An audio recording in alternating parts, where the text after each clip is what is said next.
Sir నరసరావుపేటలో ఎంపీగా అనిల్ కుమార్ యాదవ్ను పెట్టారు అంటే బీసీఎల్ని రెచ్చగొట్టడానికి అతన్ని పెట్టారని అనుకోవచ్చు అంటారా?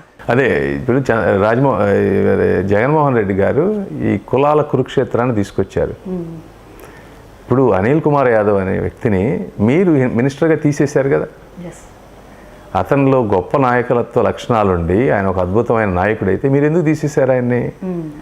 ఆయన అక్కడ నెల్లూరులో ఆయన ఉంటే ఎవరు పనిచేయనని చెప్పారు కదా, చేయబట్టే కదా ఆయన ఇక్కడ తీసుకొచ్చి మీరు పెట్టింది.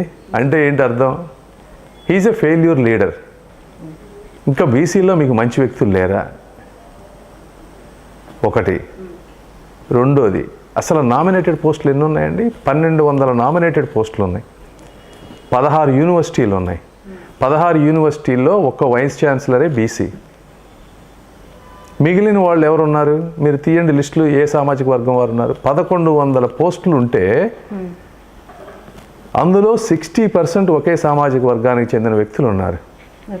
అంటే ఇవేంటంటే బయటకు కనపడం.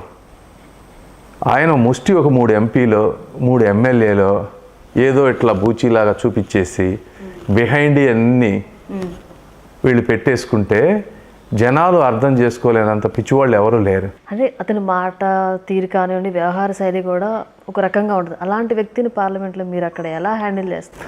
మేము హ్యాండిల్ చేసేది ప్రజలు చాలా తెలివైన వాళ్ళు, చాలా అంటే చాలా తెలివైన వాళ్ళు. ఏదో అనుకుంటున్నారు గల్లా జయదేవ్ గారికి ఆయన పార్లమెంట్లో ఫైట్ చేశారని 1,00,000 క్రాస్ ఓటింగ్తో గెలిపించిన చైతన్యవంతమైనటువంటి ప్రజలు ఉన్న ప్రాంతం ఈ ప్రాంతాలు. సో నరసరావుపేటలో కూడా శ్రీకృష్ణదేవరాయలు అనే వ్యక్తి ఈజ్ ఎ సాఫ్ట్ పర్సన్, అన్ని వర్గాలకి న్యాయం చేసినటువంటి వ్యక్తి, కష్టపడేటువంటి వ్యక్తి, non controversial, young and dynamic. కాబట్టి ప్రజలు ఆటోమేటిక్గా తెలుగుదేశం పార్టీ అనిల్ కుమార్ యాదవ్ గారు అనేది గెలిచే పరిస్థితే లేదు అక్కడ.